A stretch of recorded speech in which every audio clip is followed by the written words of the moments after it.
Graça e paz, queridos irmãos. Gentilmente, vamos ler Juízes, capítulo 21, versículo 1, 2 e 3. Depois o versículo 25. Ora, tinham jurado os homens de Israel em Mispa, dizendo: nenhum de nós dará sua filha por mulher aos benjamitas. Veio, pois, o povo a Betel, e ali ficaram até a tarde diante de Deus. E levantaram a sua voz, prantearam com grande pranto, e disseram: ah, Senhor, Deus de Israel, por que sucedeu tudo isso em Israel? Que hoje falte uma tribo em Israel. Vamos pular lá para o último versículo do capítulo 21 do livro dos Juízes. Naqueles dias, não havia rei em Israel.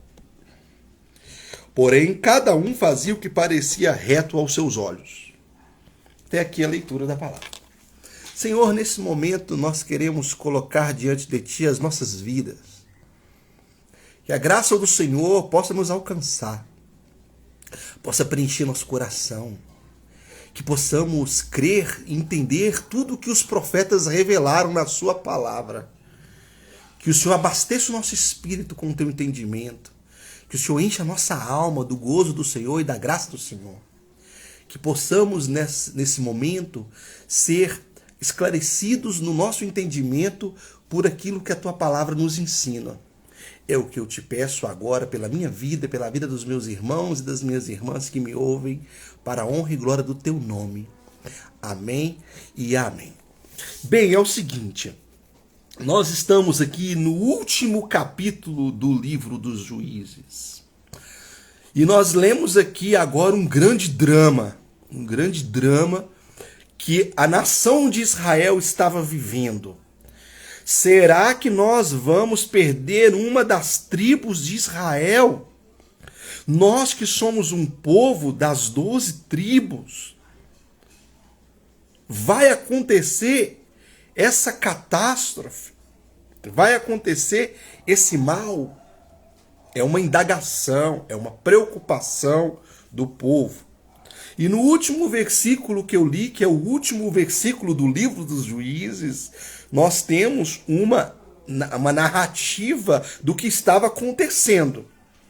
É o último livro, é o último capítulo, é o último versículo. Naqueles dias não havia rei em Israel e as pessoas faziam o que queriam. Eu já ministrei aqui sobre o ciclo dos juízes. Eu falei que o livro dos Juízes ele tem um ciclo que acontece. O povo peca, Deus traz um juízo, o povo se arrepende, Deus levanta um juiz e há prosperidade. Depois o povo peca e assim é um ciclo que se repete no curso do livro, ok? No finalzinho do livro você tem algumas tretas que acontecem. O autor narra algumas histórias tristes, histórias desagradáveis. Eu coloquei o título aí dessa mensagem, né? Tá escrito aí treta, muita treta, porque no final do livro vai acontecer muita treta aqui, tá bom? E eu escolhi algumas. Provavelmente o escritor do livro dos Juízes, ele escolheu algumas que estavam acontecendo na época. Não aconteceu só essas tretas aqui, não. Aconteceram vários problemas no meio do povo de Israel. Mas o escritor do livro escolhe esses fatos para descrever como estava a situação do povo sem um rei, presta atenção, sem um juiz e sem a liderança de Deus e dos mandamentos de Deus. Por exemplo, primeira treta que aparece logo depois da morte de Sansão, vai acontecer a narrativa dessas tretas. A primeira treta que eu coloquei aqui é o Mica contratando um levita para trabalhar na sua própria casa.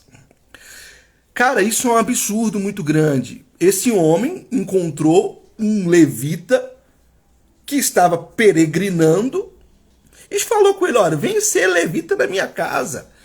Eu vou te contratar para você ser um pastor para mim, um pastor para minha vida, um pastor para minha família, um pastor para minha casa. Observe uma coisa, os levitas naquela época, eles eram uma tribo que era destinada a fazer o trabalho sacerdotal. E observe, esse levita aqui, ele não era um levita da tribo de Levi. Ele era um levita que se dizia levita, mas ele era da tribo de Judá, da tribo de Judá. Então ele estava como levita, como uma espécie de profissional da fé, mercador da fé. E ele foi contratado por Mica. Mica falou: vou te pagar uma grana aí você vai ser um levita na minha casa, um servo de Deus na minha casa. E lá na minha casa tem uns ídolos lá, você usa os ídolos. É uma espécie de, qual que é a palavra? Sincretismo religioso, lá no Antigo Testamento. Sincretismo religioso, a junção da religiosidade judaica com as religiosidades pagãs da época. E na casa de Mica era isso. Tinha um altar lá dos ídolos e um levita cuidando desse altar, fazendo orações e intercedendo pelaquela família, pelaquela casa. Semana passada, minha cunhada me falou uma coisa que eu fiquei de cabelo em pé. Ela me perguntou assim: Israel, você ficou sabendo da pastora do Pix? Eu, não. Como assim, pastora do Pix? É uma pastora que recebia dinheiro e aí ela foi denunciada e tal. Aí na ocasião eu disse para minha cunhada assim: olha, isso já acontecia lá no Antigo Testamento. Você vai pegar o caso de Geazi. Geazi é uma espécie de pastor do Pix do Antigo Testamento. O Naamã tinha uma doença. O Eliseu propôs para ele a cura da doença. O Naamã queria pagar pela cura. O Eliseu falou que não precisava pagar pela cura. E o Geazi ficou assim: poxa vida, Eliseu, vamos pegar o dinheiro desse cara aí, ó. Vamos pegar o Pix dele. Aí foi até Naamã, o Geazi, e pediu o dinheiro. E ele ficou com o dinheiro, e além de ficar com o dinheiro de Naamã, ele ficou com a lepra de Naamã. Ou seja, o pastor do Pix lá do Antigo Testamento se ferrou. E aqui, se você parar para pensar, esse levita é a mesma coisa. É um homem usando da fé, um homem usando da religiosidade para ganhar dinheiro, para ganhar sustento, para não precisar trabalhar. Exatamente isso. E aí o autor do livro dos Juízes está narrando essas tretas. Aconteceu isso. O Mica contratou um levita. O levita foi trabalhar na casa do Mica. E isso é um mal para Israel. E aí depois ele vai narrar o drama da tribo de Dan, que não tinha herança. Vamos lá, agora é uma outra parte.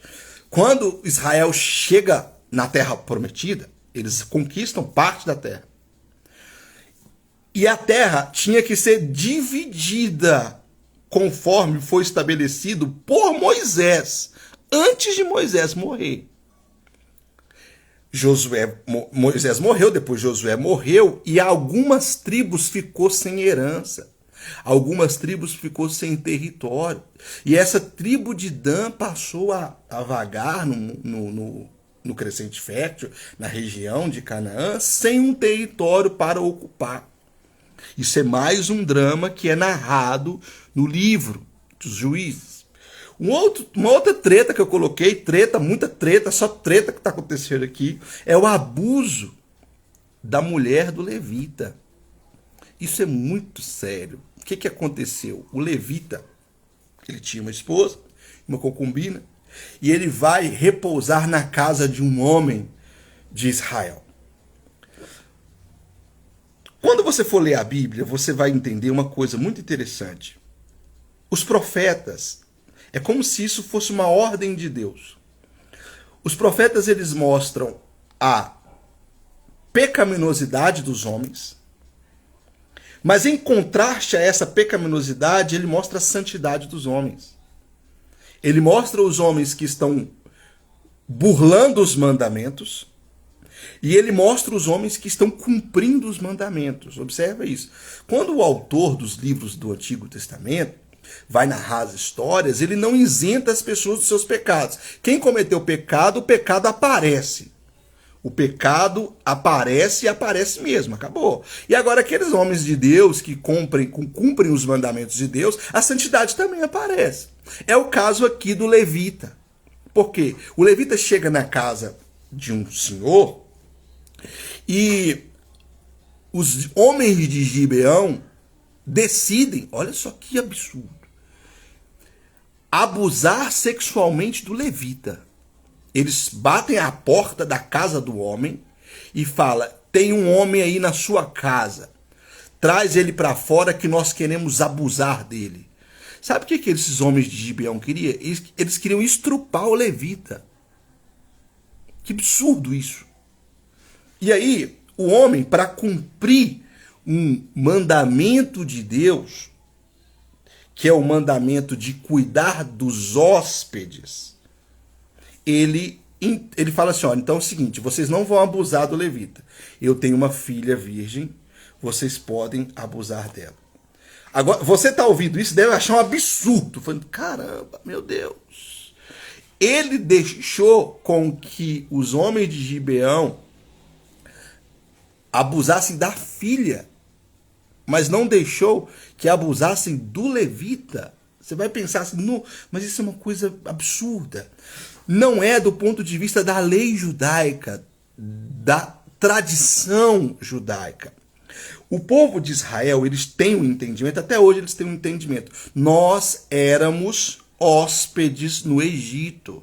Nós fomos peregrinos na terra. Ok? E Deus tirou a gente do Egito. Abraão foi um peregrino na terra. E Deus deu uma terra para Abraão. O hebreu, ele pensa assim: se eu fui um peregrino, se eu fui um hóspede e tem um hóspede na minha casa, eu vou cuidar dos meus hóspedes. Eu vou cuidar das pessoas que estão debaixo da minha proteção, porque se eu fizer isso, Deus vai me abençoar. Aquele homem pensava assim: olha, se eu entregar a minha filha, talvez eles não abusem da minha filha. E não abusaram da filha dele. Depois você vai ver no texto que eles abusaram da concubina do levita. Eles queriam abusar do levita. Eles queriam ter relações sexuais com o levita. Para você ver o nível das histórias, das tretas que está sendo narrada aqui. Imagina alguém bater na sua porta e falar assim: tem uma pessoa aí dormindo na sua casa, traz ela para fora, a gente vai abusar dela. Aí o que aconteceu? Não abusaram do levita, não abusaram da filha do levita, da filha do homem, mas abusaram da concubina do levita.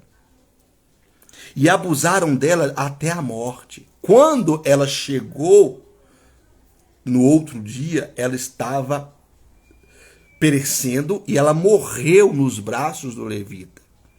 O que o levita fez? Muito forte isso agora, muito forte. Ele pegou o corpo da mulher, esquartejou o corpo da mulher em 12 partes e mandou cada uma das partes para uma das tribos de Israel como um sinal de protesto. Ele está dizendo assim: olha o que vocês estão fazendo. Vocês abusaram da minha mulher. Olha o pecado da humanidade, olha o pecado de Israel. E aí aquilo ali foi um escândalo. Imagina você chegar numa cidade e ter a cabeça de uma mulher numa estaca. E aí você pergunta por que a cabeça daquela mulher está ali. Aí isso é um protesto, porque abusaram da mulher do levita. Aí você encontra a parte esquerda do corpo de uma mulher numa outra tribo. Por que aquele corpo está ali? Porque abusaram da mulher do levita. E isso trouxe um reboliço tão grande, mas tão grande, que Israel entrou em uma guerra civil. É aí que vem o texto de Juízes 21. Houve uma guerra entre o povo. O povo ficou revoltado com o caso de Gibeão, o povo ficou revoltado com o caso do levita, com o caso da mulher concubina, com a concubina do levita, e decidiu guerrear. A gente vai destruir a tribo de Benjamim. A gente vai mover uma guerra em Israel. Esse é o primeiro momento, certo, da história dos hebreus, que houve uma guerra civil entre os hebreus. Uma guerra que a nação, uma tribo quase foi destruída por causa do abuso sexual de uma mulher. Ok? Acontece a guerra, muitas pessoas morrem, e aqui o texto que eu li é a consequência dessa guerra. Olha, os benjamitas, acabou a guerra, né? Houve a paz. Os benjamitas precisam multiplicar, eles precisam continuar como tribo. O que faremos? Nós não vamos dar as nossas mulheres para os benjamitas. Eles não vão se casar. E aí a preocupação é, não vai haver o povo, não vai haver uma tribo. Se não há um povo, se não há uma tribo, a nação não está completa. Se a nação não está completa, a bênção de Deus não está sobre nós. E agora? E agora? Quem poderá nos defender? É a treta que está rolando. E aí, se você ler o texto, acontece uma coisa muito interessante. A tribo de Benjamim começa a roubar as virgens de Israel. Caramba, velho. Você lê o texto e fica assim, meu Deus, olha só, um abismo chamando outro abismo. Uma treta chamando outra treta, é um problema chamando outro problema. As meninas iam para o rio se banhar e dançavam diante de Deus nos rituais judaicos, e o povo de Benjamim roubava as meninas e levavam elas. Sequestravam as meninas e tinham filhos, e aí tentava fazer com que aquela tribo sobrevivesse. Então vamos lá. Mica contratando o profeta do Pix, o levita do Pix, o levita. Dança em herança. O abuso da mulher do levita. A guerra civil em Israel. O roubo das virgens. O fim de uma tribo. Todas essas tretas apresentadas pelo autor do livro está indicando uma coisa, só uma coisa. Versículo 25. Essas coisas aconteciam porque não havia rei em Israel e cada um fazia o que bem entendia. Se as pessoas não cumprem a lei de Deus, elas vão fazer o que elas quiserem fazer. Dostoiévski escreve, se Deus não existe, tudo é permitido. Se não existe a lei de Deus, se não existe o mandamento de Deus, acontecem essas tretas coisas aqui, essas tretas todas aqui, esse mal todo aqui. Acontecem as guerras. As guerras acontecem porque as pessoas não estão cumprindo a lei de Deus. A guerra civil aconteceu em Israel porque as pessoas não estavam cumprindo a lei de Deus. O verso 25, ele vai se repetir pelo menos umas 5 a 6 vezes, se não me falha a memória, no texto. Naqueles dias não havia rei em Israel. Naqueles dias não havia rei em Israel. Esse texto é uma reivindicação da realeza para o povo de Israel. E essa realeza, ela tem um problema. Qual é o problema? Nunca foi a vontade de Deus que o povo de Israel tivesse um rei. A vontade de Deus é que Deus fosse o rei de Israel. Deus nunca quis dar para o povo um rei. Nunca foi a vontade de Deus. A vontade de Deus é que Deus, o Todo-Poderoso, fosse o rei. O historiador Flávio Joséfos diz que a vontade de Deus é a teocracia. O que é teocracia? O termo que o historiador inventou. Deus como governante. Deus como governante, essa é a estrutura da vontade de Deus. E os sacerdotes cumprindo os mandamentos de Deus. Ok? Você vai pegar lá a ideia do Antigo Testamento. Tem rei lá? Não tem. Tem governante lá? Não tem. Tem princípios sobre o rei, porque o profeta Moisés já dizia, vai acontecer, é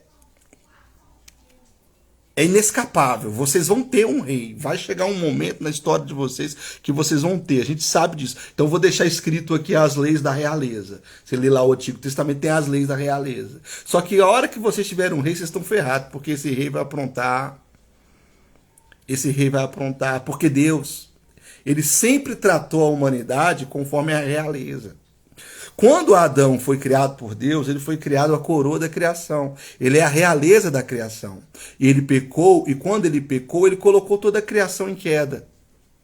Ok? Deus já sabia disso.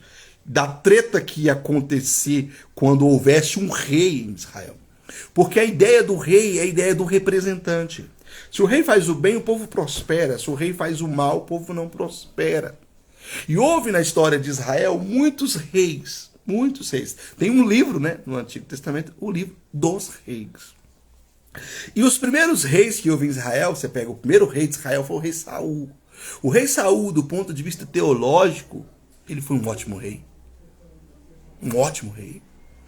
Na época de Saul não havia bruxaria em Israel. Quando ele fica louco, ele fica ciumento, ele vai buscar uma feiticeira lá em Endor. É uma outra região que não é a região de Israel. Olha que doideira, né? O rei que destruiu a bruxaria no reino, quando perde a razão, vai contratar uma bruxa lá em outra cidade, porque ele mesmo já havia matado as bruxas. E ele vai fantasiado, né? Ele veste com uma outra roupa até a bruxa de Endor. E Saul fez muitas coisas boas para Israel, mas ele não era um rei segundo o coração de Deus. Deus falou, olha, eu vou deixar Saul aí, porque ele é um homem bacana, mas eu vou levantar um rei. E esse rei vai ser um rei segundo o meu coração. E na hora que Deus mandou Samuel ir lá ungir Davi, ele escolheu um rei especial, um rei diferenciado. Um rei que conseguiu fazer com que as 12 tribos de Israel andassem em paz. Esse clamor do verso 25 de Juízes 21 é o clamor por Davi. É o clamor pelo rei davídico. É o clamor pelo rei que vai estabelecer a paz e a justiça sobre todo Israel. Esse rei que está sendo clamado e reivindicado no verso 25 é o rei Jesus. É o rei que, quando virá ao mundo, ele vai estabelecer a justiça sobre o mundo, a paz sobre o mundo. Ele vai colocar os mandamentos todos no lugar.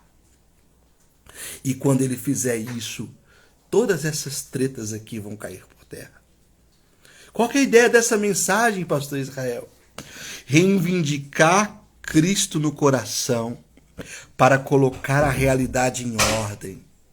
É aqui Cristo no Antigo Testamento. Você quer ver Cristo no Antigo Testamento? Verso 25. É uma oração por Cristo. É uma reivindicação pelo trono de Cristo e pela realeza de Cristo no mundo.